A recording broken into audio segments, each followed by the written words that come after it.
Hello, and welcome to the Non-Serviam podcast, a project dedicated to exploring the world of anarchist and anti-authoritarian ideas. Join us in our conversations with radical voices in precarious times. To find future episodes, make sure to subscribe on Stitcher, Soundcloud, and other places where podcasts are found. If you'd like to become a contributing member of the show, please consider becoming a patron at patreon.com/nonserviammedia. Every little bit counts, and we appreciate all the support we can get. Remember to like, share, and subscribe to help spread the word, and so you can stay updated with our most recent episodes. Thank you for joining us. We hope you enjoy.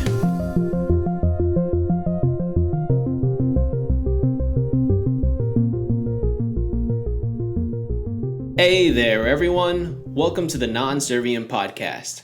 I'm your host, Joel Williamson, and today we have on Jack Shimek as a guest. Jack is a self-described Agorist who has been doing activism in the left-libertarian world for decades. He organizes a biannual event called Alternative Exposition, or Alt Expo for short, which hosts a variety of speakers interested in creating non-coercive alternative institutions in all areas of life. He was a friend of the late Samuel Edward Konkin III and has a long history of involvement within the new libertarian movement. Jack, welcome to the show. Thanks, Joel. Thanks for having me on. Of course. Long time no talk. How are you doing? Oh, doing well. It's late May in New Hampshire, and I think it's going to warm up soon. Our climate's a lot different than yours. Yeah, definitely. It was raining for a long time over here, but it's finally gotten hot, and it's getting pretty steamy outside. There you go. And, I know a lot about Austin because I went to college there, so. I forgot about that. Yeah, I went to the University of Texas. The university, we used to call it. Cool. So, Jack, you were really helpful when I started to learn about Agorism, and I hope that this conversation will help others learn more about it as well. But before we get into the interview, let's address the elephant in the room. Is it pronounced Agorism or Agorism? I'm glad you asked. First of all, I don't really care because I just want people to believe in the philosophy. But I'll tell you why there's two pronunciations. As best I know, this is the reason. So Sam Konkin called it Agorism. So I spell that as Gorism, like Al Gore. And, he had come up with this word, the agora. He was trying to refine some libertarian thinking and all that. But anyway, Neil Schulman, hung around with him a lot. And Neil was a real nitpicker for pronunciation. And he argued long and hard that it's supposed to be agorism. And he had some pronunciation rule, whatever. So I didn't hang around with Neil as much. I did hang around with Sam. So I always heard it pronounced agorism. Okay, so how did you get caught up in the new libertarian, anarchist, and agorist world? I got interested in anything libertarian in college. So that would be about 1970 or so.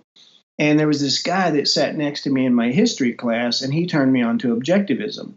And then a couple of years later, this would be like about 72, my brother told me about the Libertarian Party because there was a presidential campaign then. And I says, oh, man, it's happening.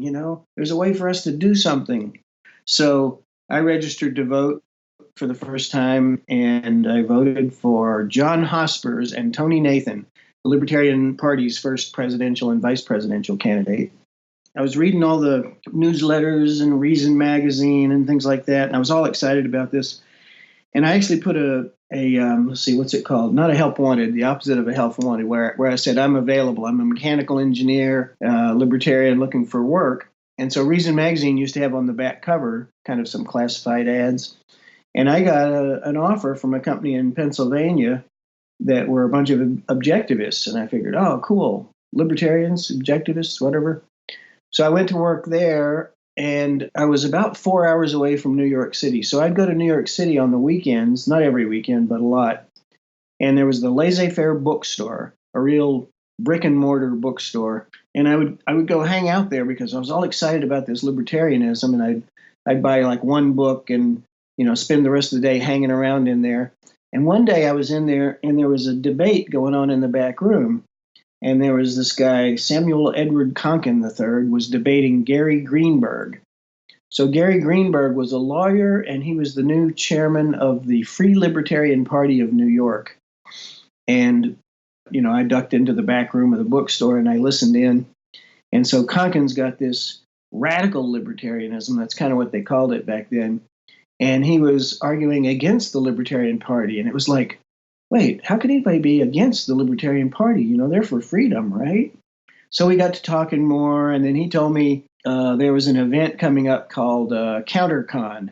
And he was just beginning to coin this term, Agorism, into usage. And then, because I came to New York so often, I got his number, looked him up, and, I just basically wanted to hang out with the guy and talk some more.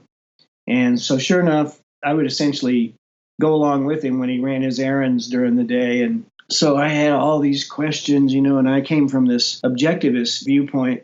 He was gentle enough when he was correcting me or pointing out some flaws in the thinking or whatever, that it was fine. I didn't take too much offense. I was just really curious. So because I got to know him personally, and I actually ended up staying at his New York pad one time, I really started getting a real feel for what he was about. And then I went to CounterCon 2. There was a second one about, I think it was like 9 months later. That would be 75. And, read various articles. So now I had a good handle on what he meant by agorism, because it took a while. When you're all absorbed in the political party thinking, you think that's the only way you can do things. That's the only way you can change the world, So he moved away to California in 75, and I kind of lost touch for a while, because back then you had to actually write a letter to somebody and put it in an envelope and put a stamp on it and address it. And maybe 2 weeks later you'd get a reply. And I guess I got a letter from him or something telling me he had this book coming out, the New Libertarian Manifesto.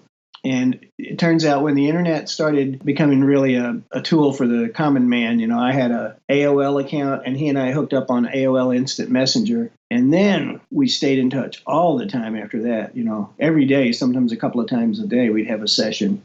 So that's all the backstory. That's how I got involved. It was like just a couple of different chance meetings, and being at the right place at the right time. I stumbled on agorism. Okay, and you said that he was critical of the Libertarian Party. What do you think that is, and what did he propose as a solution instead? So here's the important history pieces to understand. He kind of, marks the starting point of the libertarian movement. The modern libertarian movement is 1969. And back then, all the ideas flew around in various little newsletters. So the libertarian concepts were out there, and some people were reading Rothbard. Rothbard had a newsletter called Libertarian Forum, which I subscribed to for a while. And then he actually had one before that called Left and Right. So there was actually a libertarian movement before the Libertarian Party. And the discussion was, or the arguments and the struggle was, okay, we believe in this philosophy, and we believe that we should, not initiate force against anyone, but what's the best way to make a society where that's the predominant way of behaving? So there were some people that were kind of survivalists. They wanted to go out in the boonies, and there was other people that wanted to form a colony and take over an island in the Bahamas. And there was people that wanted to have a colony on an oil platform in the North Sea, and various different other concepts. And early in 71, somebody in California started a Libertarian Party as a joke, because everybody knew that was a complete contradiction, with our basic principles. So they were doing it just so they could get a few lines in the newspaper, And that was early in 71, and the joke was kind of over, and that operation folded. But late in 71, David and Susan Nolan started a party from their apartment in, was it Evergreen, Colorado? It was Colorado, I think, in the Denver area. And that's the Libertarian Party that exists today. And Konkin kind of said, well, yeah, that's another funny joke, but let's don't do this. And they said, no, we're serious. And he says, no, wait, you can't do that. You'll ruin the whole movement. And so the debate that I went to, which would probably be in, like I said, 74 or so, was Gary Greenberg, and he was the chair of the Free Libertarian Party of New York. And he was making the same argument that David Nolan did. like Gary Greenberg, proclaimed himself as an anarchist, I believe.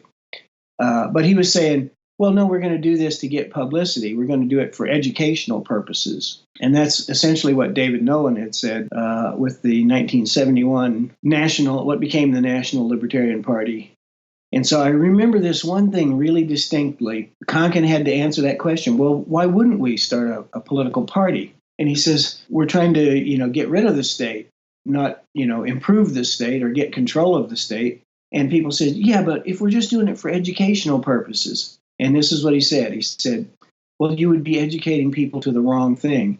You're an intelligent person. You're giving all the reasons why people shouldn't aggress on each other. And here you are joining an aggressive institution or advocating aggressing by majoritarian voting to get control of the state apparatus. He just says, hey, you're teaching the wrong lesson. Later on, he was able to elaborate more. But that's the thing I took away from that debate with Gary Greenberg. Okay, and can you give a succinct definition of agorism? Agorism is libertarian in theory and free market in practice. If you believe in these libertarian principles, if you stay consistent, you're practicing agorism.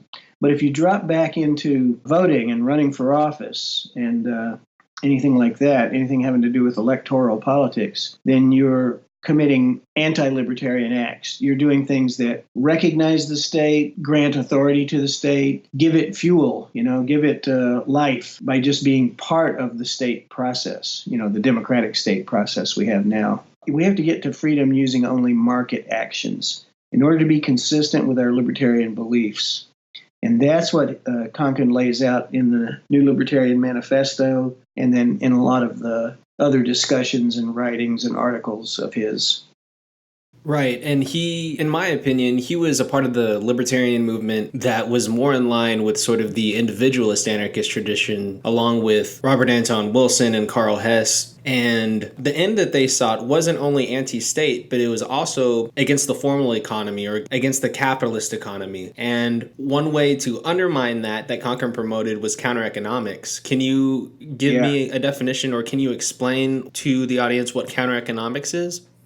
The mainstream economy, the big corporations and everything, they exist because of distortions in the marketplace created by the state. And the state is a combination of the really wealthy and the governmental institutions. It's kind of like this hand-in-glove relationship where through, political contributions help people get elected, that'll help them pass laws, that'll help give them monopolies or, privileged cartel situation in the economy, and turn the rest of us into essentially, wage slaves for the man, for the big corporations. This is what Konkin did with words, which was really fun. He would say that's the capital E economy. He says, but there's a counter economy, just like there was a counterculture back then. Those of us who don't follow along in the standard mainstream economy and do our own thing and figure out how to make money our way, we're in the counter economy. So the counter economy is all those acts in the economy where you don't necessarily have permission from the state, and you're not necessarily doing it by the way that they've strictly prescribed for you. It's the real free economy, and in the early days, the counter economy will be a smaller part of the economy. And there's a bunch of people that are already in the counter economy. We didn't have to convince them that it was philosophically the right thing to do or that was the way for us to become free. But there's a flea market around here. There's several flea markets, and the flea markets are really interesting in that way.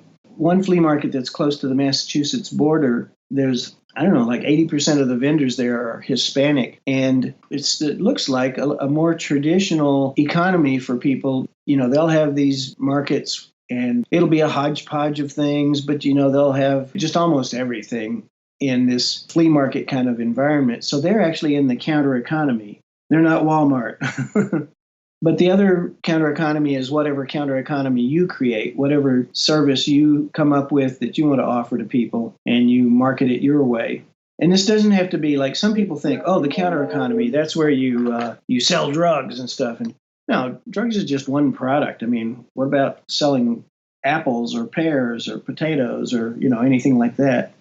And you just do it on your own, independent of the mainstream system and of the tax and regulation system and all the things that favor the big guys, the Walmarts of the world. Okay, so the idea then is if we are trying to achieve market ends, then we ought use market means. And by Exactly. that, he doesn't mean capitalist market means or the formal economy, but he means the counter economy. How does counter economics, as opposed to voting, actually move us from here to there? If you were going to take the voting approach and you wanted to get rid of a monopoly enterprise so there could be a free market, you'd have to start spreading the ideas. You'd have to recruit a bunch of people for your campaign, your candidacy, and you'd have to run for office and do all the things that you do to run for office to try to change the law. And then, okay, so you don't get elected. So you try to do it again 2 years later. Up here, they elect state reps every 2 years. And then finally, after like 6 years, 3 tries at it, maybe you get elected, but you're the only guy in the state legislature. Now you got to like convince a bunch of other people. And I'm up in New Hampshire, and the New Hampshire legislature has like 400 members in the House. So maybe you've got to get 201 members to vote your way. So what you're talking about is, like a 20-year time frame to maybe change any particular law. And the good thing about direct action in the counter economy is you can do things differently today. Like I grew up in the day where there was only one phone company. It was AT&T. And the reason there was only one phone company was because back in the 20s, there were more phone companies, and J.P. Morgan was, the banker behind AT&T, and he convinced the Congress that, there should only be one phone company. All this competition is wasteful. Let's just go with my phone company. And you didn't have the innovation you would have had in a competitive market, And when I was growing up, we only had dial phones. They were all black. There weren't even color phones, and they were hardwired to the wall, and you couldn't even own the phone. You had to pay a lease payment every month. And so given that that's the model of the capitalists that run the mainstream economy, by building up to the agora, the free marketplace, by each of us being a contributor to the marketplace and develop enough prosperity from that, then when we come under any kind of attack, we can actually, as a marketplace service, we can have a way of dealing with security and problems like that and dispute resolution. Can you explain what Konkin meant when he made the distinctions between the white market, the gray market, and the black market? The white market is like everybody that stays between the lines. There are people that, follow all the rules and follow all the regulations, pay all the taxes, and, keep to all the strict, essentially the controls on the marketplace. And then, of course, the black market is buying and selling things that themselves might be illegal and doing it in a way that's completely not visible to the mainstream, to the tax and regulators. And, the gray market would be, buying and selling something that wasn't itself illegal, but you're not necessarily doing it by the book. How does Agorism differ from AnarchoCapitalism? I know it's built largely upon a lot of Murray Rothbard's ideas, but I also know that Konkin parted ways in some pretty significant areas, and I was just wondering if you could touch on that. Like I said, I grew up intellectually learning about any of these freedom ideas from this friend who was an Ayn Rand fan. And so Ayn Rand used the word capitalism to be the same as free market. It turns out, though, that the guy that kind of coined the word capitalism was an early libertarian. Now, they didn't use that word then. He was an English liberal named Thomas Hodgkin. And what it really meant was a capitalist was somebody, they were land barons. They were wealthy because of the land. But as money came more into use and people began to master how to use capital, and this would include the central banker types. They would be the ultimate capitalists. They would use their money to influence the state. In England, it would be the parliament to get things written their way. Like they would get these oppressive labor laws written so that they could put their capital to better use in the factories without these pesky workers, demanding anything decent. Like the terminology that Adam Smith used was, this won't be a direct quote, but he said, whenever 2 or more businessmen get together, they conspire to figure out how they can restrain trade so that, they can keep their profits higher. So capitalists were the ones that were against competition. They were the ones that were not in favor of a free economy. Capitalism is the situation where the people with capital try to restrain free trade. So the anarchist movement was inherently anti-capitalist. That doesn't mean they were anti-freedom. They were against the fat cat capitalists controlling the whole economy by using the power of the state. So the word anarcho-capitalism was actually this horrible, self-contradicting term, but it really caught on amongst all the Ayn Rand followers. They started calling themselves anarcho-capitalists, and they sort of adopted some of the bad features of Ayn Rand's philosophy, and they didn't come to pure libertarianism from a good origin, I guess I'd say. And then anarcho-capitalists go off on a bunch of other bad tangents, I think. I'm sorry I probably didn't cover that well, but I thought the historical note was important. Also, like, despite the etymology of the word capitalism, I mean, the majority of the history of the word capitalism has been associated as something that's opposed to markets. Or it might be defined as a market, but a captured market and not a free market. I've read that other people have used the word capitalism before Thomas Hodgkin, but that's kind of beside the point. Like, it doesn't matter who coined the term, it matters how the majority have used it throughout history and also how the majority of people use it now. I think it's most consistent to call captured economies capitalism. They stand apart from actually freed markets. And also, you can point out that when's the last time you heard an ANCAP criticize wage labor? You know, Konkin pointed out in the midst of the Rothbardians and everything that wage labor was a holdover from feudalism. Right. He wanted to evolve past the formal economy and the wage system that it promoted. And furthermore, he said that if you were in the formal economy as a worker, you ought be wobbly. You ought be IWW. When's the last time you heard an ANCAP say anything like that? You know, the thing about the corporate system being like feudalism, the fact that it's hierarchical, there's a lord at the top, you know, the president, and then there's all these sub-lords, you know, vice presidents and department managers and all that, and, you know, the workers way down at the bottom, and he's completely dependent on their whim for how he's treated that day. Right. Konkin, he sort of wasn't a property reductionist in his outlook. You know, he's noted for saying a lot more than the state would have to be overcome in order to reach a free society. And he also saw allying with different cultural causes like feminism to be beneficial as a more robust way of approaching what freedom means. And in my experience, that's often missing within anarcho-capitalism. But why don't we kind of move on from that a little bit? Sure. So he's responsible for coining a few different terms that people still use to this day.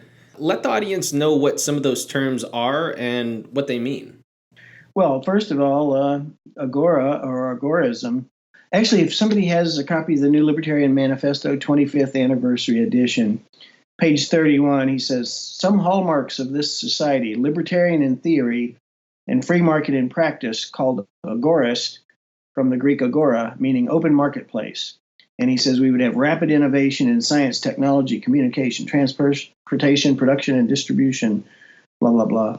So the first counterattack on the libertarians came from anti-principles. And so anti-principles were something that held a contradiction within them.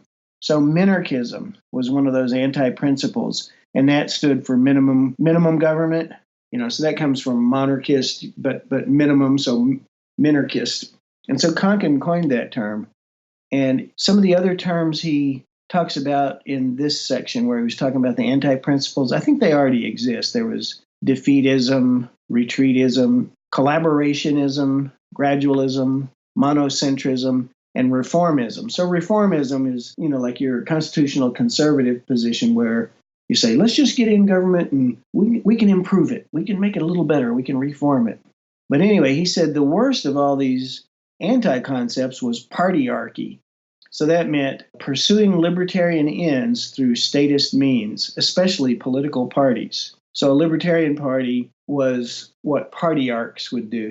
That term didn't stick that well, but minarchist, I've heard it over and over again. By the way, let me mention here, I have this idea for a project, a new libertarian project, and I call it the New Libertarian Lexicon. And what I was going to try to do is to take all these words that sort of mean something different to new libertarians than to anybody else, or that they're words that Konkin or other people coined.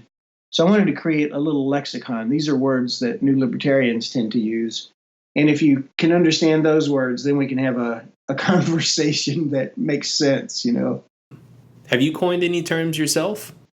Some of the things I coined were kind of to recognize some issues with, Ayn Rand's objectivism. So she had these loner type heroes, like Howard Roark was like lived alone and he had to have things his way, that was the thing. And so what ended up happening then with her followers, they tended to mimic characters, and they were real loners, and I probably was a little bit that way myself. And eventually I ended up getting married and having a kid. And one time I was talking to Sam and I said, hey, geez, I've got a little baby girl now. And he says, oh, wow. He says, objectivists don't usually reproduce.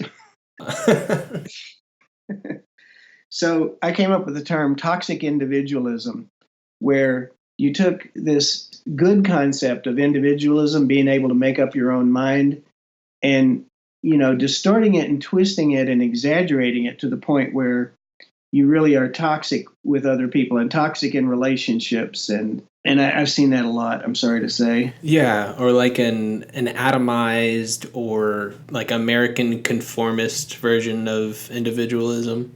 Yeah.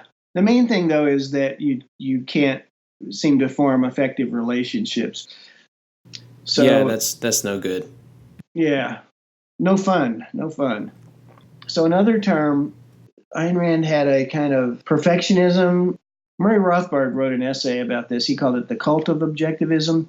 And he talked about how, and I noticed this a lot, where you had to be 100% perfectly in agreement with Ayn Rand, or they would tend to throw you out of the movement, And so I came up with a word for that. I called it intellectual perfectionism. And there would be nothing wrong with somebody being intellectually perfect. But what this really meant was, again, in order to be friends with somebody or to be an ally with them in any kind of action, insisting that they be 100% in agreement with you, or else they're banished. They can't be your friend at all. So what that did to Ayn Rand's movement, she started purging people from her movement or excommunicating them because they weren't perfect anymore. And of course, the thing you want to do in a movement is keep adding more people. You don't want to be subtracting people. That behavior was self-destructive to her movement. Here's a couple other terms. So when people get involved in political activism and they spend all their time, money, and energy trying to get elected, and essentially all their time, money, and energy gets frittered away and they don't get elected. So I call that hamster wheel activism, where you get on essentially the hamster wheel, and you expend all your energy spinning this hamster wheel around and around and around, and you get all this illusion of doing something, and you feel good because you're doing something, and then you take a break and you get off the hamster wheel and you're right back where you started. And I think that's kind of what happens with most of the energies put into, Libertarian Party candidates and things like that. We've used the word a few times now, but we haven't yet defined what new libertarianism is. So can you give a definition of that so the audience knows what exactly we're talking about? Like, why did Konkin decide to call it new libertarianism as opposed to just standard libertarianism? So here's the backstory. Here's the history. When Sam was in college, first he went to University of Wisconsin in Madison. And he's a pretty smart guy. You'd think, okay, this guy's a philosophy major or an economist or something. No, he was a theoretical chemist. So he went to New York University in Manhattan, New York. So he was working on a degree in theoretical chemistry, a PhD. And in the student protest movement, there was, they called the movement the New Left. And so there was a newsletter then called New Left Notes. And so he thought he would start a newsletter in opposition to them, and he called it NYU, New York University, Libertarian Notes. And eventually he just said, what the heck, I'll just change it to New Libertarian Notes. So he actually used the term first before he came up with Agorism, but he adopted the New Libertarian name to mean essentially the practice of Agorism. But basically, that's what it means. A new libertarian is an agorist. You've described new libertarianism as an open system. What do you mean by this? I would say that if you take the fundamental piece that is agorism, and that is philosophy that's libertarian and actions that are free market, you could come up with a lot of different systems, things that Konkin didn't even think of, maybe. And in that way, the agorism or new libertarianism is open. And, we don't have any cops that are going to bust you for being wrong about agorism, because there's some people out there that call something agorist when I don't really think it is, but, I'm not going to scold them or something. What difficulties did Konkin face trying to convince the early libertarian movement of agorism? Well, okay, so I was an observer to some of this. Like I said, I went to the laissez-faire bookstore, and there was some people that kind of agreed with Konkin in principle. And I swear there's a certain lure to politics. It's like you get involved and it's like crack cocaine or something, like you want to do it more and more and more. And you get convinced, this time we're going to win. And I saw that with Ron Paul, and Ron Paul originally ran on the Libertarian Party ticket in like 78 or something. Konkin's difficulties were, number one, the lure of politics. But the other thing was, he was pretty uncompromising in his position once he took it. And so I think some people might have gotten taken aback because he stood firm on his position. And so they'd think, well, you're just being negative, And then the laissez-faire bookstore itself, when he finally printed the New Libertarian Manifesto, he had since moved away and was living in California. But I understand that they wouldn't even carry his book. And I'm not exactly sure why. I'd have to check back with John Muller was the guy that ran the store, and Sharon Presley was his girlfriend early on there. And he was also kind of dogged by his own consistency. He was a Canadian national. He's from Alberta. Isn't he an illegal immigrant also? Yeah. So he had come here. He probably overstayed his visa. And by the way, the biggest quantity of illegal immigrants in the U.S., I think, is Canadians. Damn Canadians and their maple syrup trying to change our culture. Yeah, trying to tell us what we can put on our pancakes. So anyway, he stayed outside of the system. He was consistent with his counter-economic practices. But what that meant was he had a hard time getting a real job, which really forced him to be in the counter-economy. But it was tough, And I don't know if I ever told you this, but, here he is, this guy that's working on his PhD in theoretical chemistry. And he dropped out of that at one point, not because he couldn't hack it, but because he saw that the things he was developing and the professor that he was working under, this was real useful in making atomic bombs. And he actually just didn't want to help that. So in the meantime, he'd been creating libertarian newsletters and stuff like that. And somewhere along the way, he was always trying to make the newsletter look a little better, because back then everybody was, typing on these mimeograph sheets. And, you got to realize some of this stuff is like before Xerox machines were even common. So somewhere along the way, I don't know exactly when, but he got a job at a typesetter because he wanted a way to typeset his newsletters and, to raise the quality of the appearance of those. So he would do typesetting for advertisement copy. And I think at one point he was telling me he was doing typesetting for some porn magazine or something. And so that was something he did. That was his hustle to make a living. But he was kind of chronically broke because he's putting his real energies in and spending all this time in getting together articles for the next edition of the newsletter. And when I say newsletter, New Libertarian Notes was like a small magazine after a while. At first it was like the typical newsletter where it was a few sheets of paper that were mimeographed and they were stapled in the upper left-hand corner, But after a while, New Libertarian Notes looked pretty decent. So being broke like that, he essentially had to work and have patrons. And once he moved to California and PayPal became a thing, every once in a while I'd PayPal him some money. And I know Neil Schulman helped financially support him. And again, because he was, like you say, an illegal immigrant, I hate to even use that term, but I just say it to be precise. I mean, he's a migrant, but under, they would call him an illegal immigrant. They would. Somebody who didn't have the paperwork they wanted people exactly. So he didn't ever get a driver's license in the U.S. When you're in New York, you can walk and take a taxi, take the subway, take the bus, and you can get anywhere. But then, he ends up in Los Angeles, which doesn't have that kind of system. But sure enough, though, he figured out the bus system, and he was able to go, great distances by the bus system. But you had to be pretty precise because sometimes the bus would only run once every 2 hours or something like that. I mean, a lot of people appreciated him, but somehow it never turned into a real financial reward. And so he was always struggling getting the money together to pay the printer for the next copy of the newsletter. Are you saying that this is one of the reasons why he may have had a hard time convincing the libertarian movement of agorism? Well, yeah, I guess, the biggest part of it was the fact that the conservative reformers overwhelmed the movement, and the real radical libertarianism just got shouted out, shouted down, overtalked.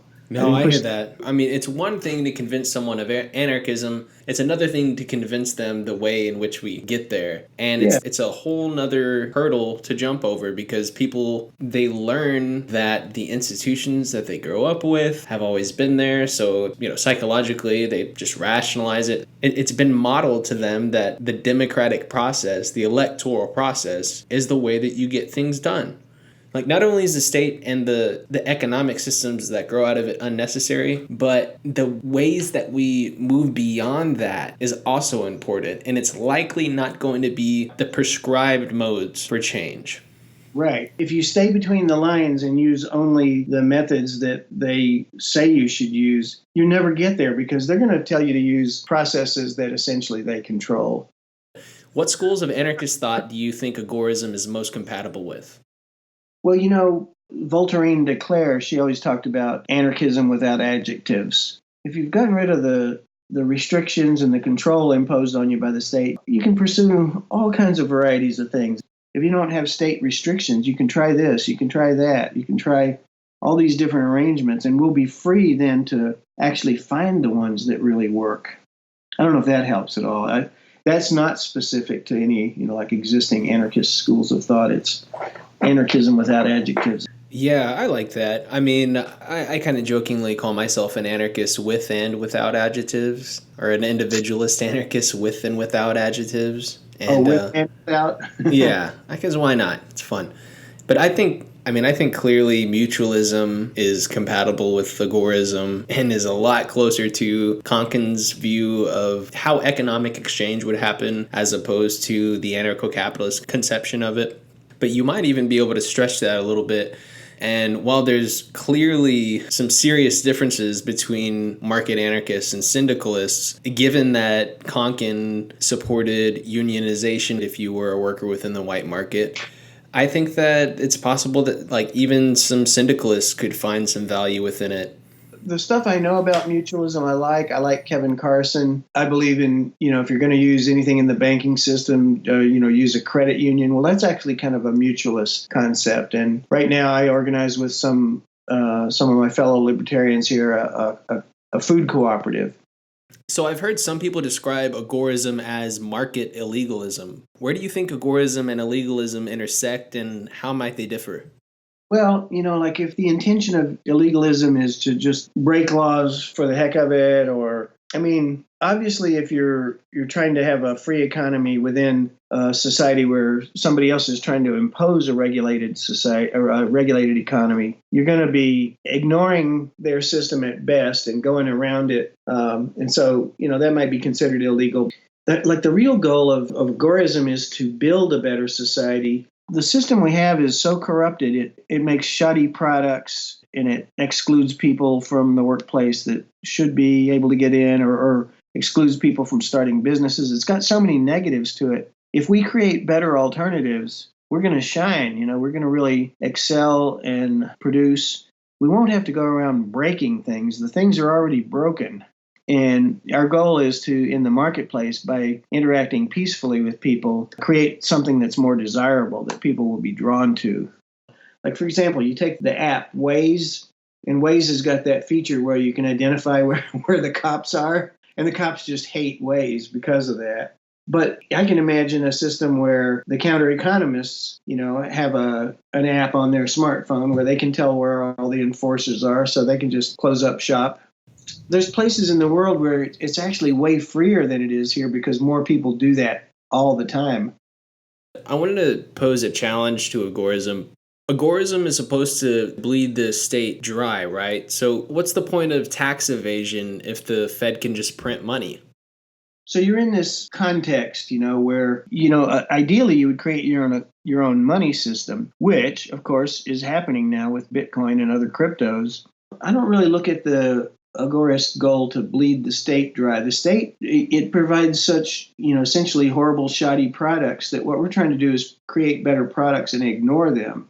There's all these other alternatives. Like if we found the alternatives we really liked in all those areas, all those systems we interact with, pretty soon we'd have all the bases covered and we wouldn't need any of the state provided services anymore. Okay, so you're saying that the point isn't tax evasion, but the point is more to create parallel institutions or non-coercive alternative institutions that can basically sustain themselves? Yeah. Okay, all right, fair enough. Do you think agorism says anything about consciously engaging within the white market? So, for instance, whether it's through building co-ops or choosing to patronize mom and pop shops over corporations, does agorism or does Konkin have anything to say about how one might consciously engage within the white market? Like I said, he tried to be independent and all that and not be in the main white market. The fact that he wasn't able to achieve enough prosperity to really do the things he wanted to, like, be a bigger publisher, I think it means that we got to be realistic about the context we're in right now. And I've had to face this myself. I may not be able to completely support myself in the counter economy just right off the bat. And a lot of people try to do that, and it's really hard. So we have to envision a sort of a transition plan or an intermediate plan. And you might have to work a day job, work a temp job, while you're building up your ideal counter-economic enterprise. We can't just, let ourselves starve. So a few years back, we came up with what we called incremental agorism, or we were talking about overlay agorism, where you sort of live in two different worlds at the same time, And so just like the underground economy that there was in the Soviet Union, the people weren't allowed to be free, so they had what they call the Nalevo economy. And I know you've heard about this. It gives you a laboratory example of kind of the most extreme case of having no freedom, because everything was owned by the state and all the jobs were provided by the state. You're essentially sort of in some slavery to the state because you've got to survive. Everybody's working for the state, so maybe the job that you get assigned is some clerk in some bureau, and you may be in charge of issuing the permits that allow somebody to leave the city limits to visit their grandmother, So you're at the same time the oppressed and the oppressor, all under the thumb of the party, of course. So I asked this Russian guy who came here one time about the Nalevo economy, and he says, "Oh, it's like this." He says, "Maybe you work for the city road repair crew, and you go to the the road repair garage, and you get issued a truck to go out and repair some potholes in the roads." And he says, "But what you do in reality is you take the truck and drive it out to the city limits and sell the gas out of it to individuals with cars."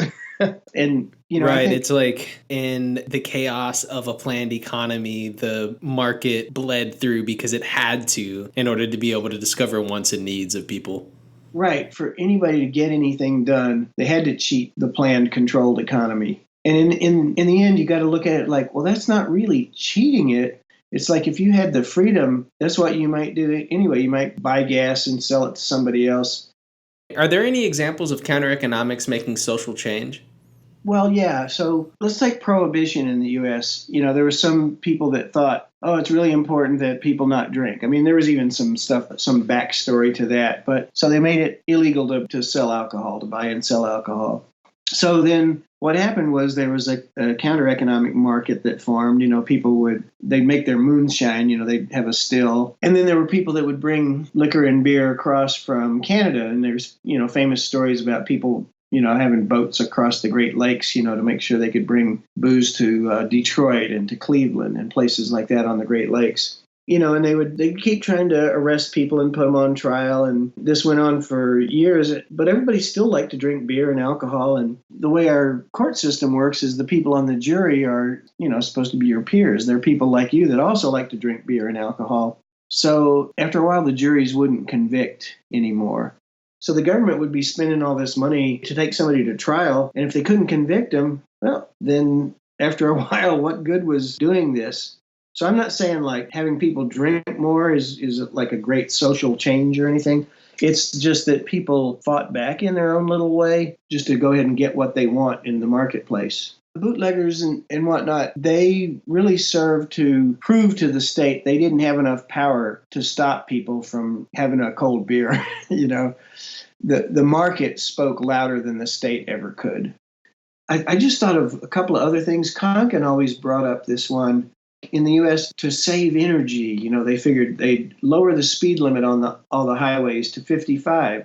And so what happens was when they built the interstate highway system, the speed limit was pretty much 70 everywhere. And they had these specifications for the highways that made them really flat and not very steep, and the corners weren't very sharp, And so you could really actually go 100 comfortably as long as your car could power you that speed. So anyway, truckers, for example, made their living by getting products to market quicker. So truckers would go faster than the speed limit, but they would get CB radios and they'd communicate with other truckers. And that was sort of like a pre-internet Waze. Everybody kept tabs on where the Smokies were. The Smokies would be the state police, with their hats. So the whole CB craze of, I think it was the 70s, was based on people being able to operate in the economy the way that really worked for them. They had these highways that were completely safe to go 80, 90 miles an hour on. And the cops were trying to essentially cost you money by making it so you couldn't get products to market faster. Nobody planned or designed that response, but there are things that people will try and utilize technologies to, succeed in spite of the state. Let's move on a little bit to something that I think we probably have to address while talking about Konkin. I mean, it's difficult to find major thinkers who didn't have blood on their hands in one way or another. And while I think it's possible to get interesting insights from imperfect people, it's also probably important to acknowledge and be honest about some of their downfalls. For instance, Proudhon was said to have held some pretty nasty views regarding Jewish people and women. And I was just wondering, are there any criticisms of Konkin or his work that you think are legitimate and should be addressed? I heard you mention somebody criticizing him for being a fan of the South and having a Confederate flag in his office or whatever. And I've been at 2 of his apartments, and I never saw a Confederate flag on the wall. I think I've heard people say before that he was a Holocaust denier. What do you make of that? I never heard, any Holocaust denial. I don't think he was, a detailed historian about World War II things, but essentially, the World War II was this, he called it an orgy of statism, where they were essentially organizing the whole economy for the fat cats. The big corporations like General Motors would get contracts to build all the army tanks, and, they were guaranteed a profit, and they would build the planes, and they would build the bombs, and, they had to organize the economy to wartime measures, and they drafted people, and those were the crimes that we knew about by our own government in our own country, and those were, I guess, the kind of things we always talked about. Yeah, I want to be specific about what Konkin believed about those things. And if you don't know, that's okay. I've read that he was not a Holocaust denier. It would disappoint me if that were the case with him.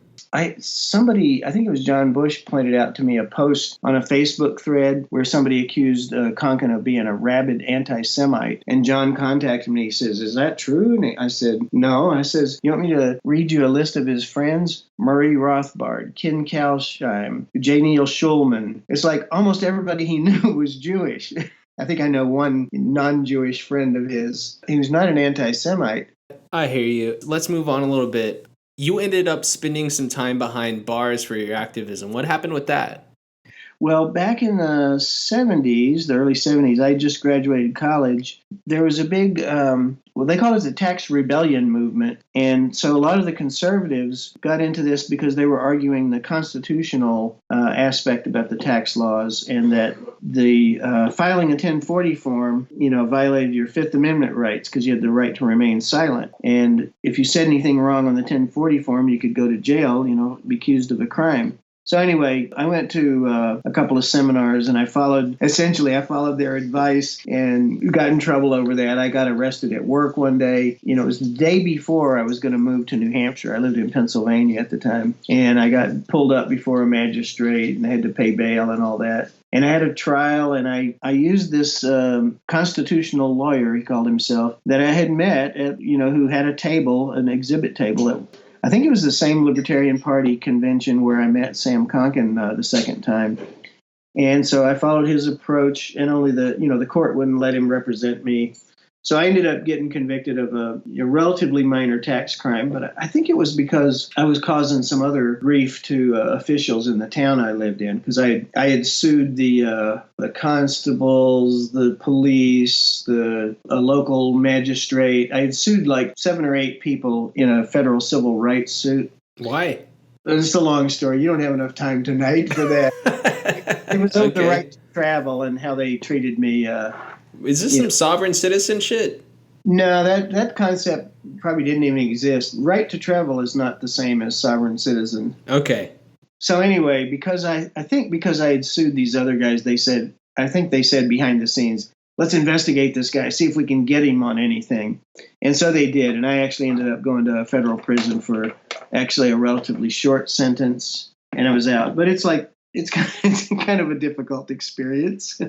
Yeah. I think Robert Anton Wilson is the one who said never trust anyone who hasn't spent any time in jail. So, but I think you told me that Konkin sent you a letter while you were behind bars. Do you remember what he wrote to you? Oh, I think it was pretty funny. I don't remember the whole thing. I kind of packed away some stuff when I moved recently, but I think he called me Comrade Jack or something like that. And of course, they read your incoming mail. I thought he called you Agent Jack. Oh, yeah, maybe that's what it was. Agent Jack, yeah. That's funny. I'll find that letter again. Okay, so changing gears a little bit, what is the Alt Expo? So one of the things Konkin and I were talking about, and I think this is about 2003 timeframe, was we started using this term alternatives. And between the two of us, we were working on this essentially by instant messenger. We were trying to think of how to create a portal website for the counter economy and how that would be done. But neither one of us had the web skills. But we essentially said we want to help facilitate people finding alternatives to the state-controlled systems so that they could choose to patronize more freedom-based ethical systems. And unfortunately, one day I just didn't hear from him again, and I only found out like a year and a half after that he had passed away. And I may have been one of the last people that talked to him. It wasn't talk, but it was instant messenger. So 2006 timeframe, the Free State Project, a lot of people were planning to move to New Hampshire. So we started talking about, alternative energy, alternative this, alternative that. Again, this was on a Yahoo group at that time. And we came up with the idea of having an Alternatives Expo. And 2007, there was going to be the first Liberty Forum. The Free State Project was going to do an event in a hotel in Concord, New Hampshire. So I volunteered to help organize that. And what I found was as we went around the room, selecting topics to talk about at the Liberty Forum, it was like all politics. Everybody wanted to talk about one or another variety of politics. So finally, when it got around to me, I said, well, what about alternatives? And she says, what do you mean, alternative energy? And I said, well, alternatives to everything. And so I got this little 1-hour time segment, and without going through all the rigmarole, I ended up deciding, myself and a few other people, to do something more. And we actually organized 1-hour talks, like 8 or 9 per day. Must have had 20 different talks. And sometimes, it would just be one of our fellows. But anyway, so the Alt Expo, the real goal was to, find all the different alternatives, talk about them, learn about them, promote them. And so since that day, we've had Alt Expo sessions at pretty much every Free State Project event since then. I had to skip one because of health one time. Oh, and we did one in Austin. We did one in San Diego at Libertopia. We did 3 in Vermont. I think we did one in eastern Pennsylvania, in conjunction with another event. So coming up in like 2 weeks, we're going to have Alt Expo number 30. And there's actually going to be an Alt Expo number 31 right after that. My idea is to bring it outside just libertarian events and bring it to the community and, teach people in the community about, Bitcoin, mesh networking, alternative energy, and have all these different presenters kind of in every town in the country. I don't want to run them all. I want to encourage other people to do alternatives expositions or alt expos. And essentially, we'll work on creating all the better stuff that will essentially leave the state-sanctioned institutions behind because they're so clunky. Have you ever heard of permaculture? Yeah. That there were some people that did a panel on permaculture, and they were like, permaculture is the revolution. They were into it like politically, biologically, botanically. They were just all about permaculture, and that was so awesome. I've also been interested in tiny homes. We've had tiny homes talks for like 10 years now. We've had several different money systems proposed, silver-based systems, kind of social credit-based kind of systems. Of course, now the cryptocurrencies. There's going to be a new cryptocurrency presented in a couple of weeks that kind of nobody's heard of yet. There was a guy from New Jersey, from ALL New Jersey, Darian. He used to give history talks, and he'd give like the history of Russian anarchism. That was fascinating. All kinds of things I didn't know about it. Darian Wood? Darian Warden, W-O-R-D-E-N. Speaking of alternatives to the status quo, can you talk a little bit about the Food Cooperative that you and some friends have started? Yeah, so when you talk about alternatives, like people turn to creating some kind of alternative when the mainstream system, just doesn't suit their needs or sucks in some way. So the whole natural foods movement was, to me, I saw it back when I was in Austin in the 70s. It was essentially a bunch of hippies, trying to figure out how to get natural foods. And most people didn't know or care about what ingredients were in their foods. But these were people that were actually more aware, and they learned more and everything. So the natural foods movement is like one of those alternatives. And so because of their history, a lot of people would form local cooperatives. And so now the big natural foods distributors, they still kind of encourage local cooperatives. So what a cooperative is a business that's run by the members. It's kind of like a credit union, but only with food. So we've made deals with two different catalog suppliers. One of them makes a delivery to us by truck, and the other one ships us stuff in. Frontier Foods is one of the big ones in the country. And they're all the way in Iowa, but, you can buy natural ingredients, spices, teas, herbs, all kinds of things. And so they're a big supplier to natural food stores. Well, we can buy from them at wholesale. And what you essentially do is you form a buying club. You get enough people together to make a big enough purchase that it makes sense to them to supply you at a wholesale price. So we had gone out before to a few local farms too, but I don't think we were quite big enough to pull that off. And we actually have what we call a community market day. Once a month, we encourage people that have a product or a craft or something to come in and sell it. And then also everybody can pick up their co-op order. Like right now, I buy all my coffee from another libertarian in town who roasts it in this backyard coffee roasting rig that he got plans for online. But he's like a coffee fanatic. And so it's like awesome coffee. And I get to buy it from a friend, kind of support a counter-economic trader. And there's two different counter-economic soap makers, and I buy kombucha from another guy, and he buys some really interesting granola, in mass quantities, so I buy that from him.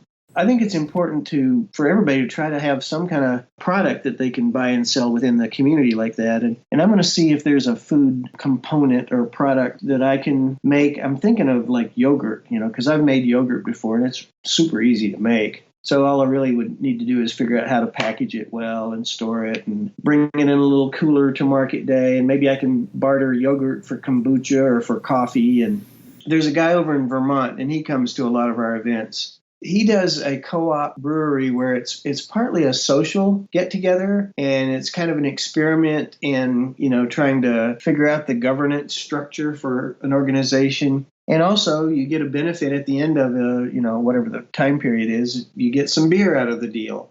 It's kind of like a return to kind of some things that are done like the old days, If you get too much into this, this atomized and divided up society, and you got a corporate job and you go shop at the corporate stores, and then you go home and you never talk to your neighbors or buy or sell anything from your neighbors or whatever, I think that's a problem. A lot of people acknowledge there seems to be something wrong with how we live in neighborhoods and things like that.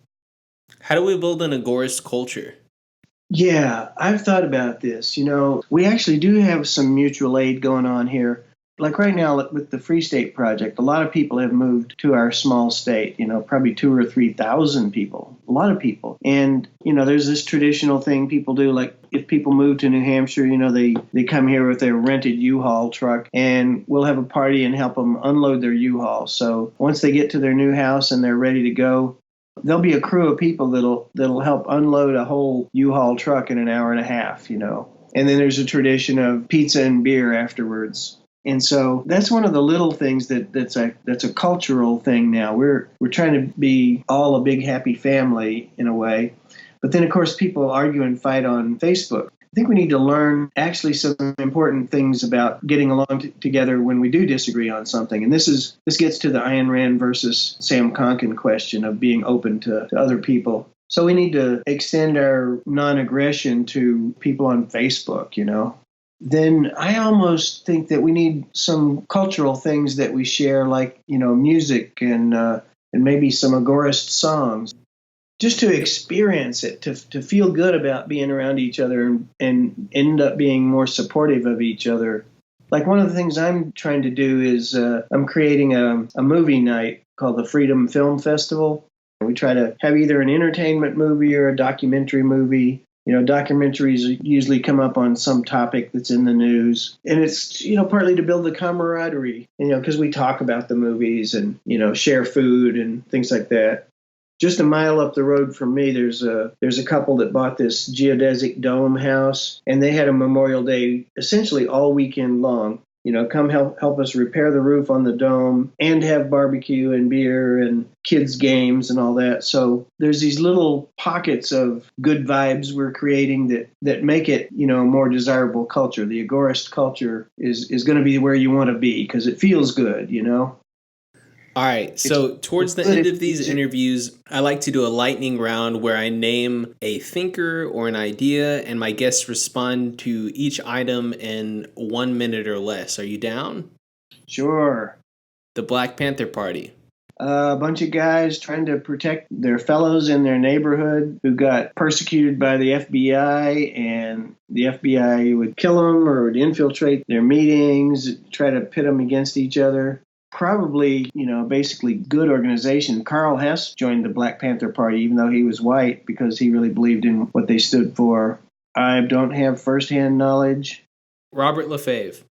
He's a great guy. I mean, I met him once. The way a lot of people thought of him was like he was a West Coaster, and the West Coasters were like too laid back for their own good, and they're like easy come, easy go, whereas the East Coast people were like intense intellectuals and did more research. And what I didn't know much about was like kind of right before I got involved in the movement, he had already been doing this thing. I think it was called the Freedom School, and later on it was called Ramparts College. And there was some kind of coursework that you could do to learn libertarianism.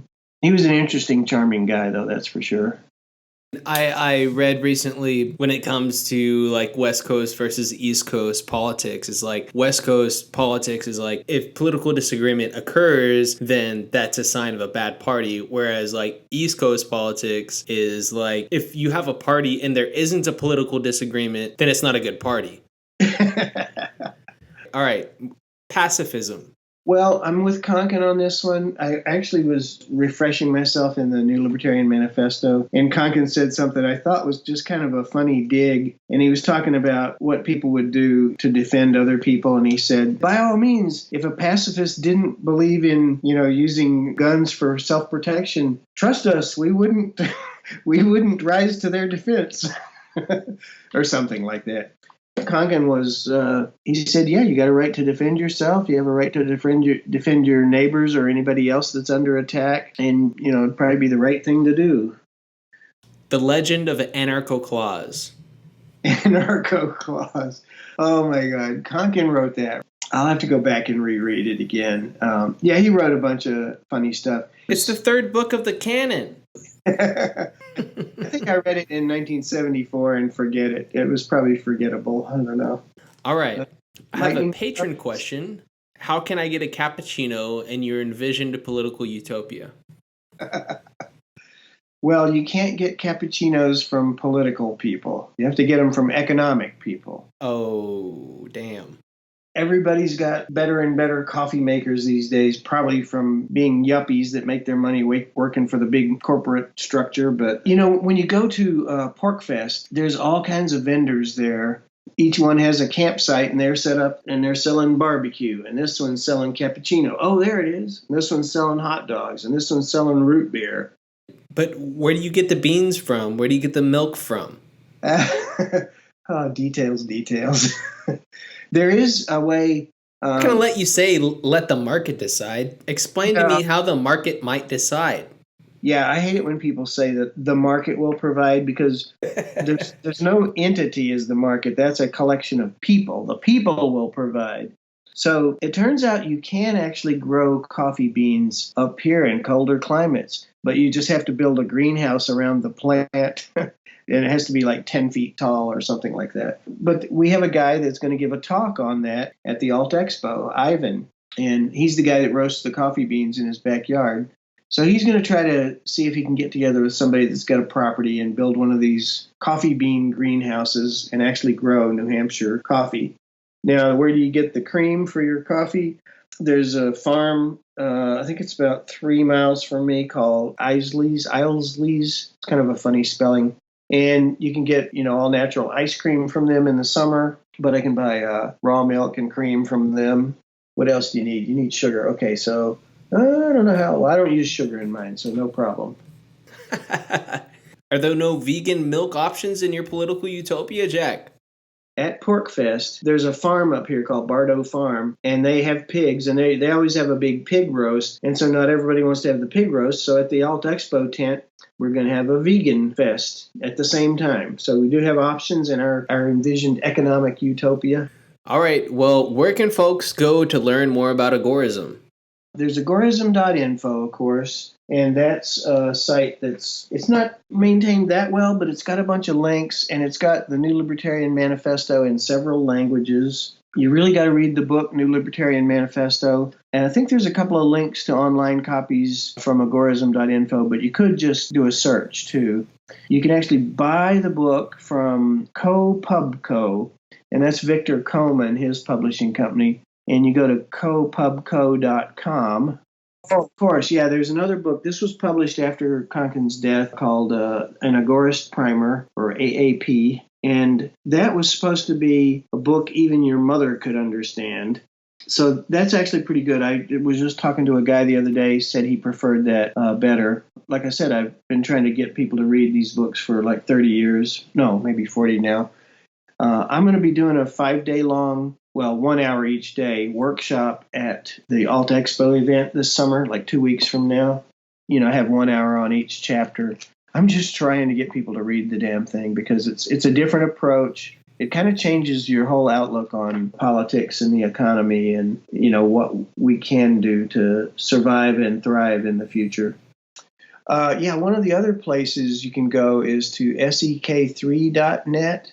Sam Konkin, he used Samuel Edward Konkin III, or SEK3 for short. But anyway, sek3.net is a guy is trying to collect all of Konkin's works and scan them in and put them online there and kind of catalog them. And he'll have articles that come before Konkin wrote the New Libertarian Manifesto.